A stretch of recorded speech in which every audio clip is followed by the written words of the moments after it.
got somebody else down the line. I wonder if they've got empathy or not. It's Roger Bolton, a former executive at the BBC. Roger, again, was this an element of inevitability that Richard Sharp went today? Well, I think most people thought it was inevitable. I don't think Richard Sharp did. And clearly he cared desperately about his reputation. I don't think he still believes he's done anything wrong. He hired his own firm of public relations people to plant his story.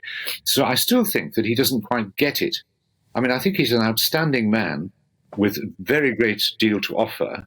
He's a man with a real sense of public duty as well, but he just didn't understand that the culture where you have a word with somebody and then a word with the Prime Minister and a word with somebody else and then you get the job won't work when you're doing with this sort of public appointment. So I think he feels raw. I think he'll be missed in many ways in the BBC, but I think he's right he stood down. And I watched his appearance in front of the Select Committee, and it really was pretty disastrous. You know, if he just said to the Select Committee in the House, look, I didn't understand. I didn't mean to withhold information. I apologize to you, the Select Committee, that I didn't tell you about this. But look, I was trying to do my best for the BBC. I think he'd have got away with it. But he's obviously a very stubborn, proud man who didn't think he'd done anything wrong. And he wanted to fight this to the end. And now he's accepted the inevitable. But it was inevitable quite a while ago. Do you think he's more naive than sort of being a wrong-un, Roger? Really, is his guilt really naivety?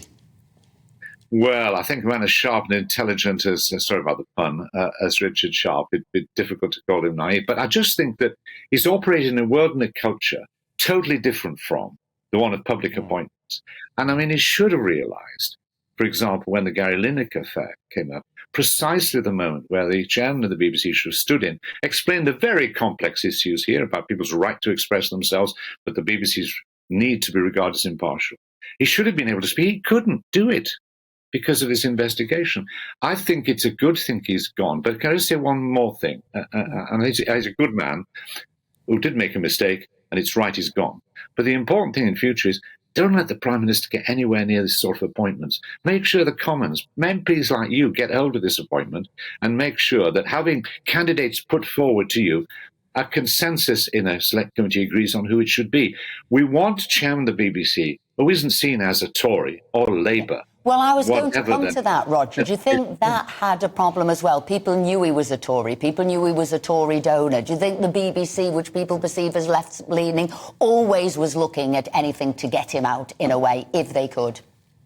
I don't think so. I mean, I think when you look back, Tony Blair was ruthless about putting in people as chairman of the BBC.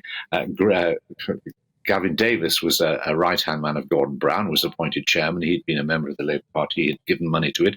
Greg Dyke, although he'd resigned, wasn't as Director General, was a member of the Labour, had been a member of the Labour Party. So, I mean, look, there's a history of this. And you couldn't say to eminent people, because you've been a Tory or a Labour, you know, you can't be appointed chairman of the BBC. But you must be appointed not because you're one party or the other, but because of your abilities. You shouldn't rule people out because of as you were speaking there, Roger, some of the report was being shown on screen and people wondered what that was. I just wondered, Roger, I mean, obviously there is a pre-appointment hearing with the DCMS Select Committee. I mean, it's only advisory. The government doesn't need to take any notice of it if they don't want to, but they do have a pre-appointment scrutiny at the Select Committee. I just wondered, can you give us a sense of how popular or not Richard Sharp was within the BBC? Was he a popular figure within there or not? Is the chairman ever popular in the BBC? I remember one of them saying to me in the past, I'm just off to Lime Grove, which is where the current affairs was, to lower morale. I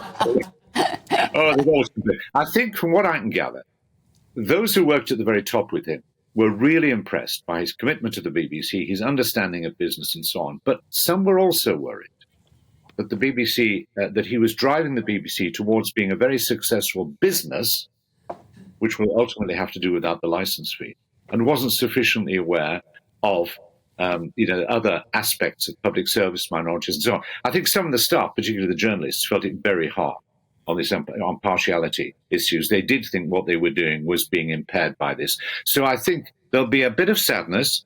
There'll be a relief it's over. There'll be a sense that you're going to miss somebody of real ability. But the crucial thing is the next appointment, and there's low politics to Well, play. Roger, just quickly, could you tell us who your favourite candidate would be? Who would you like to now see chairman of the BBC? What's that? Is that thing in, is it Treasure Island where you give somebody the black spot? I reckon if anybody, I'd be giving them the black spot.